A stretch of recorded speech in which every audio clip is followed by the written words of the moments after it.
ठीक है, direct gene transfer method के बारे में देखते हैं। डायरेक्ट जीन ट्रांसफ़र होता है इसमें। इसमें किसी दूसरे जीव की आवश्यकता नहीं होती है, जैसे एग्रोबैक्टीरियम में होता है ना। तो बैक्टीरियम मेडिएटेड जीन ट्रांसफ़र अलग मेथड है, और डायरेक्ट जीन ट्रांसफ़र में हम डायरेक्ट डीएनए को प्रवेश कराते हैं। इसमें हम कुछ टेक्निक्स हैं जिसको फिजिकल टेक्निक्स और केमिकल टेक्निक्स दो ग्रुप में बांटते हैं। ठीक है, physical methods of gene transfer, इसके अंतर्गत बहुत सारी टेक्निक है। जैसे पहला है पार्टिकल बम्बार्डमेंट मेथड। इसमें छोटे पार्टिकल्स होते हैं, बहुत टाइनी पार्टिकल्स होते हैं जो कि माइक्रोमीटर साइज के होते हैं। ठीक है, मिली माइक्रोन साइज बोला जा सकता है। ठीक है, इसमें इसके बारे में डिटेल आगे है। जनरली 1 से लेके 3 मिली माइक्रोमीटर साइज का क्या होता है, पार्टिकल्स होते हैं। तो इसे जीन गन भी कहते हैं और बायोलिस्टिक पार्टिकल डिलीवरी सिस्टम भी कहते हैं।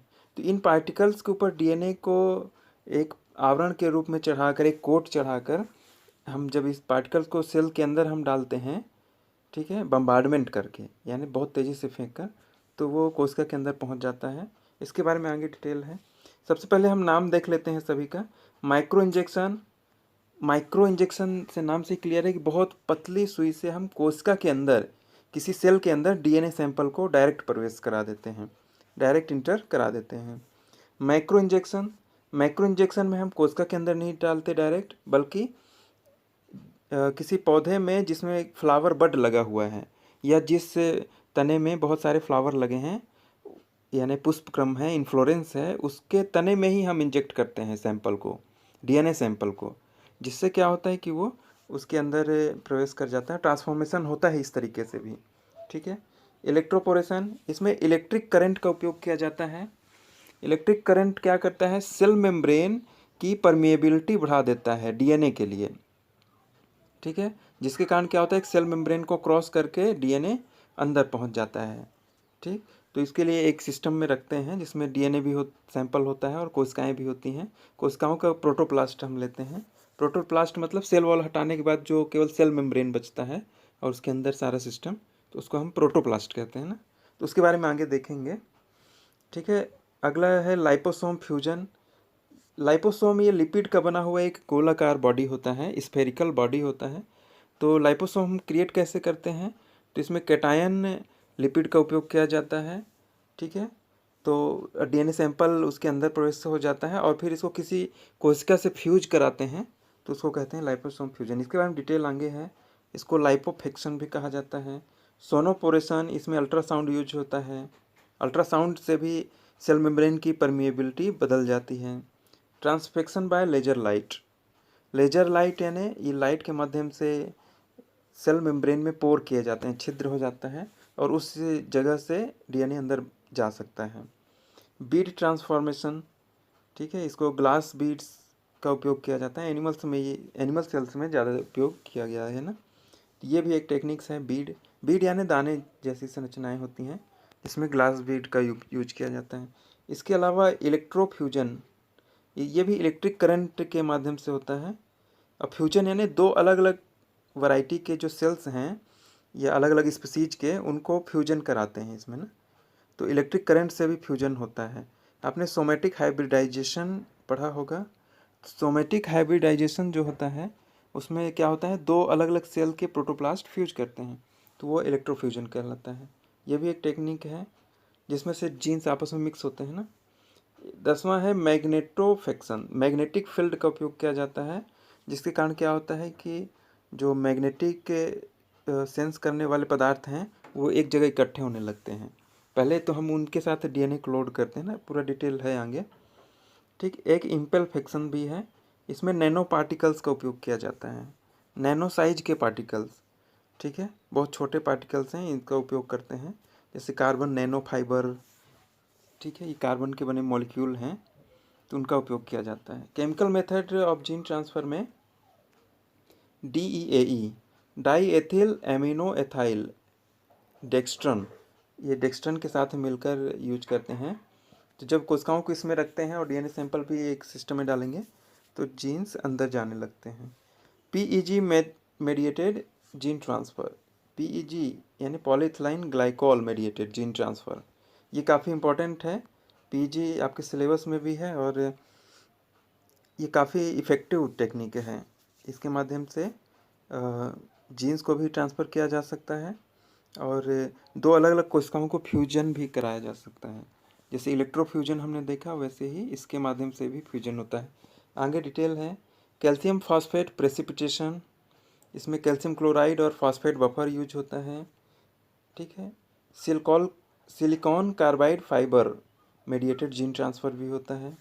सिलिकॉन कार्बाइड फाइबर का यूज किया जाता है। पॉलीकेटायन DMSO डाईमेथाइल सल्फोक्साइड, ये इसका उपयोग किया जाता है।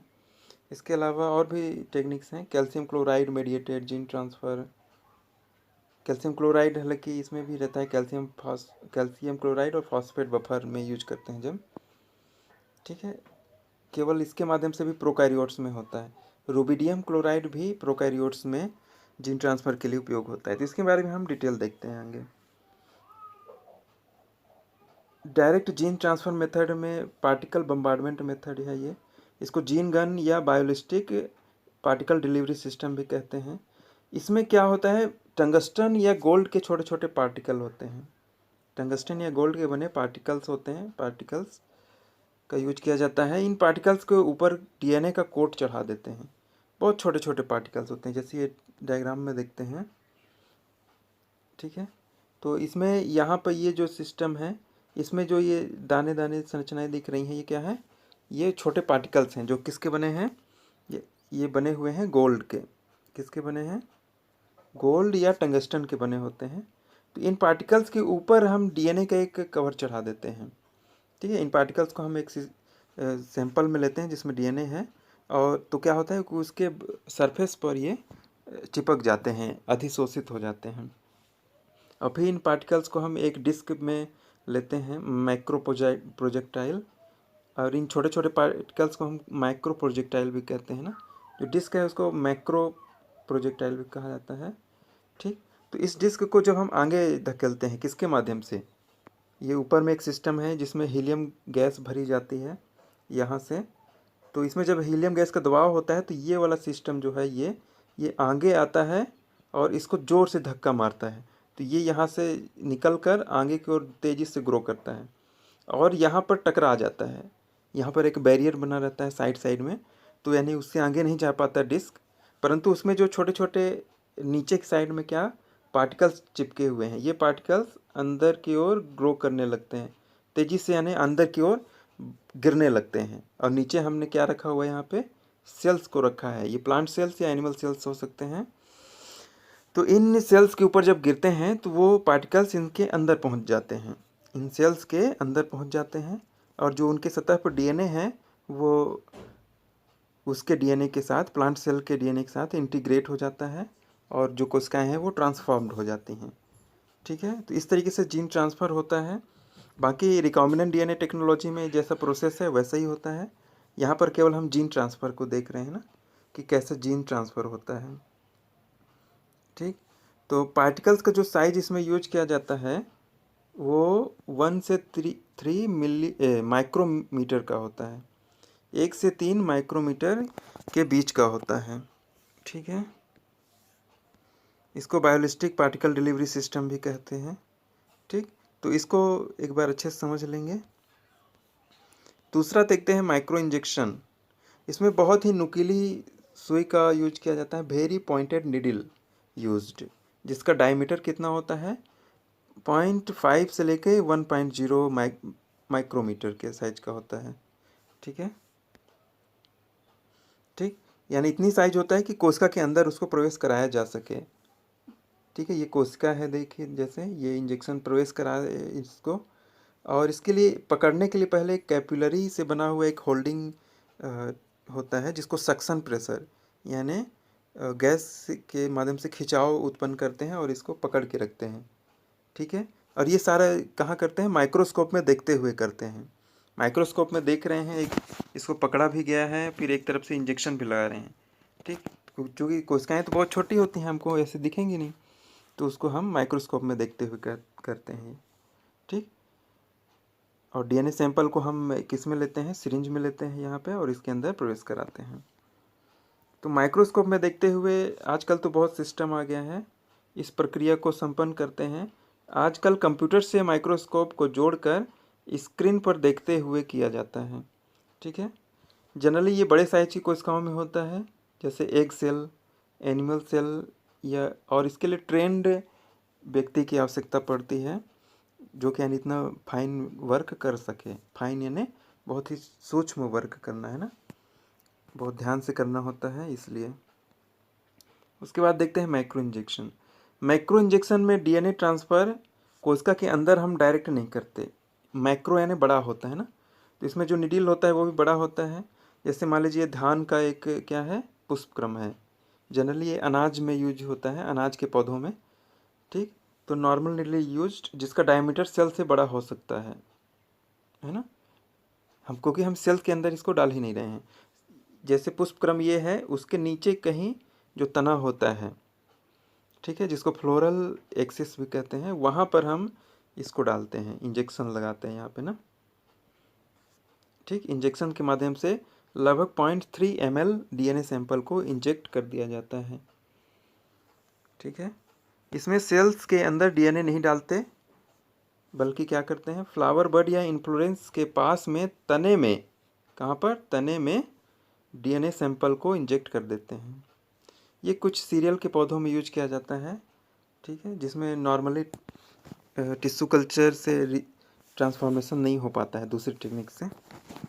ठीक, तो इसमें डायरेक्ट हम पौधे में डाले हैं तो उसमें टिश्यू कल्चर की आवश्यकता नहीं होगी।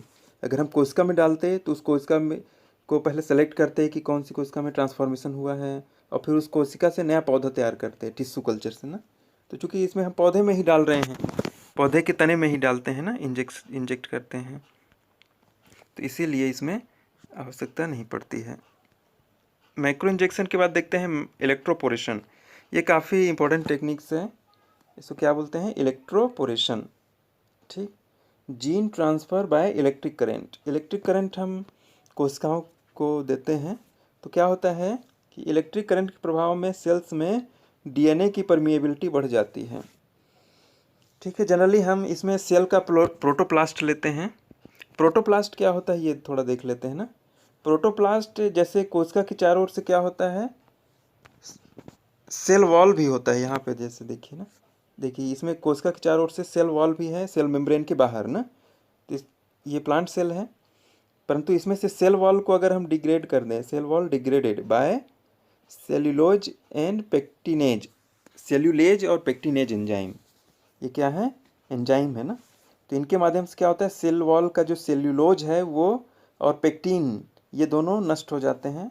तो सेल वॉल खत्म हो गई, तब क्या बचा, सेल मेम्ब्रेन केवल बचा। तो इसी को हम क्या बोलते हैं, प्रोटोप्लास्ट कहा जाता है ना। तो इसमें प्रोटोप्लास्ट लेते हैं। ठीक है, यहाँ पे जैसे प्रोटोप्लास्ट लिया गया है, ठीक, कोशिकाओं का प्रोटोप्लास्ट लिया गया ये, और डीएनए सैंपल भी यहीं पे हम डाल दिए हैं। ठीक है, और डीएनए सैंपल यानी रिकॉम्बिनेंट डीएनए। ठीक, तो क्या होता है, जब हम इलेक्ट्रिक करंट प्रोवाइड करते हैं तो सेल मेम्ब्रेन परमिएबल हो जाती है और डीएनए उसके अंदर प्रवेश कर जाता है। ठीक है, तो इलेक्ट्रिक करंट कुछ समय के लिए हाई वोल्टेज का प्रवाहित किया जाता है। इलेक्ट्रिक करंट हटाने पर सेल वापस अपने पहले वाली अवस्था में आ जाती है। मतलब जैसा पहले था सेल मेम्ब्रेन वैसा ही हो जाता है ना। फिर इस कोशिका से क्या करेंगे, आगे टिश्यू कल्चर करेंगे तो कैलस बनेगा। फिर माइक्रो प्रोपेगेशन के माध्यम से क्या करेंगे, नया पौधा तैयार कर लेंगे, जिसको माइक्रो प्रोपेगेशन कहते हैं ना। ठीक, तो ये इलेक्ट्रोपोरेशन काफ़ी इफेक्टिव टेक्निक है। इसके बाद देखते हैं liposome mediated gene transfer. Liposome क्या होता है, लिपिड का बना हुआ एक स्फेरिकल होता है, स्फेरिकल स्ट्रक्चर है, जिसके अंदर क्या हो गए हैं, छोटे छोटे डीएनए पैक हो गए हैं ना। इसको हम आर्टिफिशियली तैयार करते हैं। जो कैटायन लिपिड होता है, कैटायन यानी प्लस चार्ज वाला, उसमें क्या होता है कि वो अपने आप एक स्फेरिकल बनाने की एबिलिटी होती है, जैसे फास्फोलिपिड है ना, जो कि कोशिकाओं के सेल मेम्ब्रेन में पाया जाता है ना। जैसे सेल मेम्ब्रेन का हमने प्रोटोप्लास्ट ले लिया, सेल का प्रोटोप्लास्ट ले लिया, जिसमें केवल क्या है, बाहर से सेल मेम्ब्रेन है। ठीक, तो और इस लाइपोसोम में हमने डीएनए पैक कर लिया है। अब इसको हम जब इसमें पास लाएंगे तो क्या होगा, इसके साथ ये फ्यूज कर जाएगा और डीएनए इसके अंदर पहुंच जाएगा ना। जैसे यहाँ पे देखो ये क्या हुआ, डीएनए अंदर पहुंच गया। ठीक है। तो ये लाइपोसोम तैयार कैसे करते हैं, तो यहाँ पे थोड़ा देख लेते हैं। लाइपोसोम तैयार करने के लिए कैटायनिक लिपिड से बनता है। इसमें हमने कैटायनिक लिपिड लिया और डीएनए सैंपल लिया, तो इसमें थोड़ी देर बाद क्या होते हैं, छोटे छोटे स्फेरिकल बनने लगते हैं ना, तो यही लाइपोसोम कहलाते हैं। ठीक है। तो ये कैटायनिक लिपिड का अपने आप एक नेचुरल होता है, एक नेचुरल हैबिट है कि वो स्फेरिकल यानी गोलाकार स्ट्रक्चर बना लेते हैं। ठीक। और इसको फिर सेल मेम्ब्रेन के से फ्यूज कराते हैं तो कोशिका के अंदर पहुंच जाते हैं ना। तो जनरली सेल वॉल इसमें भी हटाना होता है। सेल का प्रोटोप्लास्ट हम निकालते हैं ना। सेल वॉल रहेगा तो वो तो अंदर नहीं जाने देगा, क्योंकि वो काफ़ी हार्ड होता है cell wall. Cell membrane lipid की बनी होती है, वो तेल की बनी होती है, बहुत सॉफ्ट होती है ना, अपना शेप भी चेंज कर सकती है। तो ये लाइपोसोम मेडिएटेड जीन ट्रांसफ़र भी है। ठीक है, ये सब भी यूज होते हैं। ठीक। सोनोपोरेशन, सोनोपोरेशन, सोनो शब्द आता है साउंड से ना, अल्ट्रासाउंड वेव्स का उपयोग इसमें किया जाता है, जिससे सेल मेम्ब्रेन में पोर्स उत्पन्न हो जाते हैं। पोर्स यानी परमिएबिलिटी बदल जाती है, जिसके कारण क्या होता है, डीएनए सेल के अंदर प्रवेश कर जाता है। तो सोनोपोरेशन अर्थात अल्ट्रासाउंड वेव्स की मदद से इसमें ट्रांसफॉर्मेशन होता है। तो ये भी टेक्निक्स यूज होती है, इसके बारे में डिटेल तो और नहीं है। आगे देखते हैं transfection by laser light. Transfection यानी gene transfer by laser light. Laser light में highly focused laser light use किया जाता है।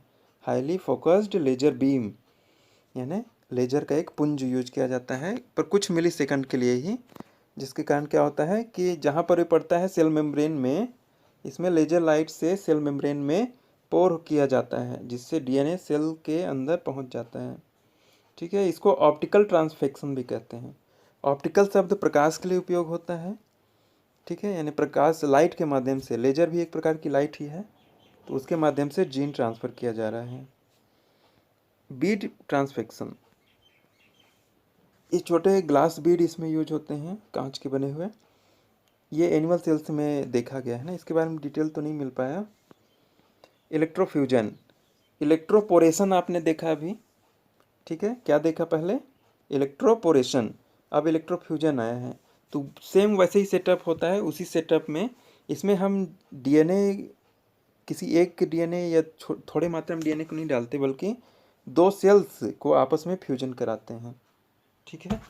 तो दो सेल्स फ्यूजन हम किस में कराते हैं, सोमैटिक हाइब्रिडाइजेशन में, जिसमें दो अलग अलग वैरायटी की या दो अलग स्पीसीज की कोशिकाएं जो होती हैं, है ना, जैसे दो कोशिकाएं हैं, दोनों का हमने क्या किया, दोनों अलग अलग स्पीसीज की है ना, दोनों का हमने प्रोटोप्लास्ट पहले निकाला। सेल वॉल हटाना पड़ता है ना, नहीं तो वो जुड़ता नहीं है। प्रोटोप्लास्ट में केवल सेल मेम्ब्रेन है, तो अब इनको हमने पास पास लाया और इलेक्ट्रिक करंट जब प्रवाहित किया, सिस्टम सेम ही होता है, तो क्या होता है, ये दोनों जुड़ जाती हैं और एक कोशिका बन जाती है, जिसमें दोनों का डीएनए होता है, दोनों कोशिकाओं का डीएनए एक साथ हो जाता है। यानी यहाँ पर भी कोशिकाएं क्या हो जाएंगी, डबल हो जाएंगी, डबल क्रोमोसोम वाली हो जाएंगी। जैसे मान लीजिए कितने थे, किसी में 20 क्रोमोसोम थे तो 40 क्रोमोसोम हो जाएंगे, डबल हो जाएंगे ना। तो इसमें भी short pulse of electric use किया जाता है ऑफ हाई वोल्टेज। ठीक। तो ये भी इलेक्ट्रोपोरेशन जैसा ही है, बस इसमें इसको सोमैटिक हाइब्रिडाइजेशन में यूज करते हैं। किस में यूज करते हैं, सोमैटिक हाइब्रिडाइजेशन, एक अलग ही टॉपिक है, इसके बारे में आपने पढ़ा होगा। केमिकल मेथड के बारे में देखते हैं, DEAE। ठीक है, इसका नाम हमने देखा था डाई एथिल एमिनो एथिल, इसके साथ डेक्स्ट्रन, ये प्रकार का कार्बोहाइड्रेट है, ग्लूकन्स है। ठीक। तो इनको हम मिलाते हैं इसमें, और इसमें हमने क्या रखा, सेल्स को भी रखा यहाँ पे। ठीक, सेल्स रखा हुआ है, सेल प्रोटोप्लास्ट रखते हैं, डीएनए सैंपल रखे, और ये केमिकल जब हम डालते हैं तो सेल मेम्ब्रेन की परमिएबिलिटी बढ़ती है, परमिएबिलिटी, और डीएनए जो है सेल्स के अंदर पहुंच जाता है ना। तो ये जनरली बहुत सारे केमिकल्स और जो फिजिकल मेथड में भी देखा कि वो सेल मेम्ब्रेन की परमिएबिलिटी अर्थात पारगम्यता को चेंज करता है या बढ़ा देता है, जिसके कारण डीएनए भी उसके अंदर पहुंच जाता है। नॉर्मली किसी कोशिका के अंदर डीएनए आसानी से प्रवेश नहीं कर पाता है, परंतु इसमें कुछ स्पेशल ट्रीटमेंट देने से डीएनए कोशिका के अंदर पहुंचने लगता है। तो ये सब डायरेक्ट जीन ट्रांसफ़र के अंतर्गत हम देख रहे हैं ना। हालांकि इस मेथड से जो बनते हैं क्या पौधे या कोशिकाएं वो स्टेबल नहीं होती हैं उतने ज़्यादा, बहुत कम मात्रा में ही मिल पाते हैं ना। ठीक है, डीएनए के अंदर जाने से जो कोशिका बनती है उसको हम ट्रांसफॉर्मेंट को सेल बोलते हैं, सॉरी ट्रांसफॉर्मेंट सेल बोलते हैं। इस प्रक्रिया को ट्रांसफॉर्मेशन कहा जाता है। तो ठीक है, does not produce stable transformation. ठीक, तो इसके बारे ये देखते हैं नया पीईजी मेडिएटेड जीन ट्रांसफ़र, ये काफ़ी इंपॉर्टेंट है, आपके सिलेबस में भी है ना। पीईजी यानी पॉलीएथिलीन ग्लाइकॉल, इसको हम 40% सॉल्यूशन किसमें बनाते हैं, मैनिटॉल में बनाते हैं। ठीक, मैनिटॉल एक प्रकार का शुगर है। इसके अलावा इसमें कैल्शियम नाइट्रेट भी डालते हैं। कैल्शियम नाइट्रेट कैल्शियम आयन के लिए ज़रूरी होता है, कैल्शियम आयन प्रोवाइड करता है। ठीक है, तो इस प्रकार जो पीईजी का जो 40% सॉल्यूशन बनता है उसको हम शॉर्ट में पीईजी 4000 भी कहते हैं, कैल्शियम नाइट्रेट। इसको भी ऐसे ही सिस्टम में लिए पेट्री प्लेट में, जहाँ पे सेल का प्रोटोप्लास्ट है और डीएनए सैंपल है, तो वैसे ही सेल मेम्ब्रेन की परमिएबिलिटी बढ़ जाती है, अर्थात पारगम्यता बढ़ जाती है और डीएनए इसके अंदर प्रवेश कर जाता है। ठीक है, इसके कुछ फ़ायदे हैं, जैसे आसानी से यूज किया जा सकता है, इजी टू यूज, बड़ी मात्रा में प्रोटोप्लास्ट को ट्रांसफॉर्म्ड किया जा सकता है। ट्रांसफॉर्म्ड करना अर्थात यानी जीन्स को प्रवेश करा के उसको रूपांतरित कर देना। ठीक है, कई पौधों में सफल रहा है। पीजी मेडिएटेड प्रोटोप्लास्ट फ्यूजन भी होता है। हमने अभी देखा हमने सोमेटिक हाइब्रिडाइजेशन में दो कोशिकाओं को आपस में जोड़ा जाता है ना, तो ये पीईजी मेडिएटेड भी होता है। इलेक्ट्रोफ्यूजन में हमने अभी ऊपर में देखा, इलेक्ट्रिक करंट प्रवाहित करने पे भी जुड़ जाती हैं दो अलग अलग कोशिकाएं, और पीईजी के द्वारा भी प्रोटोप्लास्ट फ्यूजन होता है, मतलब दो सेल्स का प्रोटोप्लास्ट आपस में फ्यूज हो जाता है, मतलब जुड़ जाता है। तो ये भी सोमेटिक हाइब्रिडाइजेशन में यूज होता है। ठीक, तो ये पीईजी मेडिएटेड जो जीन ट्रांसफ़र है ये काफ़ी इंपॉर्टेंट है, ये तो अलग से भी एक टॉपिक है आपके सिलेबस में। कैल्शियम फॉस्फेट प्रेसिपिटेशन, इसमें कैल्शियम क्लोराइड यूज होता है, साथ में फॉस्फेट बफर, इसका पीएच 7 के आसपास रखते हैं, और इसको में हम डीएनए को मिलाते हैं, तो डीएनए क्या हो जाता है, प्रेसिपिटेट हो जाता है, यानी अवसादित हो जाता है। और इस प्रेसिपिटेट डीएनए को फिर हम इसमें डालते हैं, किसके साथ मिलाते हैं, सेल के साथ मिलते हैं। सेल के प्रोटोप्लास्ट जो हमने आइसोलेट किया है इसमें प्रोटोप्लास्ट लिया जाता है, तो क्या होता है कि सेल डीएनए को अंदर ले लेता है, डीएनए उसके अंदर पहुंच जाता है, जिससे जीन ट्रांसफ़र हो जाता है ना। तो ये भी एक टेक्निक है। अगर इसी में हम डीएमएसओ मिला दें इसमें, इस सिस्टम में जिसमें कैल्शियम और फॉस्फेट बफर यूज कर रहे हैं, तो क्या होता है, ट्रांसफॉर्मेशन की संभावना बढ़ जाती है। ग्लिसरॉल का भी उपयोग किया जाता है 10 to 20% ना, ग्लिसरॉल का भी उपयोग करने पर ट्रांसफॉर्मेशन बढ़ जाता है। डीएमएसओ क्या है, डाइमेथिल सल्फोक्साइड, ऐसे ही कुछ है ना, यहाँ पे देखते हैं। डीएमएसओ अलग से भी यूज किया जाता है जीन ट्रांसफ़र में। ठीक है, ये क्या है, एक प्रकार का पॉलीकेटायन है, मतलब जिसमें प्लस चार्ज बहुत ज़्यादा होते हैं, डीएमएसओ। इसके साथ में पॉलीब्रेन यूज किया जाता है, ये भी एक पॉलीकेटायन पॉलीमर है ना, बहुत सारे बहुलक है, बहुत सारे मॉलिक्यूल से बना है। तो इसमें क्या होता है, पॉलीब्रेन डीएनए कॉम्प्लेक्स बना लेते हैं पहले, यानी पॉलीब्रेन के साथ डीएनए जुड़ जाता है, और फिर डीएमएसओ को भी वैसे ही सिस्टम में लेते हैं, कोशिका के साथ डालते हैं सब। तो क्या होता है, सेल मेम्ब्रेन की परमेबिलिटी बढ़ाता है और कोशिकाओं के अंदर डीएनए पहुंच जाता है और जीन ट्रांसफ़र हो जाता है। ठीक है, तो ये भी यूज किया जाता है, हालांकि उतना ज़्यादा तो नहीं है। ठीक, उसके अलावा देखते हैं calcium chloride mediated gene transfer in prokaryotes, ये प्रोकैरियोट्स में होता है। उसी तरीके से रुबिडियम क्लोराइड भी है, मेडिएटेड जीन ट्रांसफ़र है, ये भी प्रोकैरियोट्स में यूज होता है। तो रुबिडियम क्लोराइड भी यानी प्रोकैरियोटिक कोशिकाओं में हम डालेंगे तो क्या होता है, वो भी परमिएबल हो जाता है उसका सेल मेम्ब्रेन, किसके लिए, जीन्स के लिए, डीएनए के लिए। जीन्स डीएनए के ही बने होते हैं ना। मैग्नेटोफेक्शन, ये मैग्नेटिक फील्ड के माध्यम से करते हैं ना, तो इसमें भी छोटे छोटे मैग्नेटिक पार्टिकल्स यूज किया जाता है। इसमें हम पहले डीएनए को उसके सरफेस पे जोड़ देते हैं, यानी एडजॉर्ब करवा देते हैं। ठीक, और फिर उसको हमने पार्टिकल्स को सेल्स के अंदर डाल दिया, और मैग्नेटिक फील्ड का फ़ायदा ये होता है कि वो एक निश्चित दिशा में गति करते हैं और इकट्ठे होते जाते हैं कोशिकाओं में ना। तो ये मैग्नेटोफेक्शन भी होता है, इसके बारे में डिटेल तो नहीं देखते हैं, नाम सुने रहिए। इसके अलावा इम्पल्फेक्शन, इसमें नैनो पार्टिकल्स यूज होते हैं, नैनो साइज के। नैनो साइज कितना होता है? 10⁻⁹ ठीक है। इसका मतलब है कि जीरो के बाद कितने हो गए? जीरो, दशमलव के बाद 00, फिर 9वें स्थान पे कोई भी संख्या आएगी ना, तब इसको बोलते हैं नैनो पार्टिकल। बहुत छोटे हैं, 1 मीटर का इतना ना, ठीक। तो इसमें कार्बन नैनो फाइबर्स यूज होता है, कार्बन नैनो ट्यूब्स यूज होते हैं, नैनो वायर्स यूज होते हैं, ठीक। ये बहुत ही नैनो साइज के कंपाउंड्स हैं जिनका उपयोग किया जाता है। ये प्रोटोप्लास्ट फ्यूजन वहाँ पर भी हमने देखा था, यहाँ भी मैंने लिख दिया है। ये पीईजी मेडिएटेड भी होता है, जो कि सोमेटिक हाइब्रिडाइजेशन में यूज होता है ना। जनरली प्रोटोप्लास्ट फ्यूजन किस में होता है? इलेक्ट्रो फ्यूजन भी होता है ना, यानी इलेक्ट्रिक के माध्यम से हो रहा है, तो इसको हम क्या बोलेंगे? Electro fusion. पहले हम देख चुके हैं इसके बारे में ना। तो ये इलेक्ट्रिक करंट से भी हो सकता है, सोमेटिक हाइब्रिडाइजेशन में प्रोटोप्लास्ट का फ्यूजन कराया जाता है जो, और पीईजी पॉलीइथिलीन ग्लाइकोल के माध्यम से भी होता है ना। तो इस वीडियो में इतना ही देखते हैं, इसको रिपीट करके 1-2 बार देख लीजिएगा, समझ में आ जाएगा। हालांकि बेसिक बातें ही शेयर की गई हैं ना।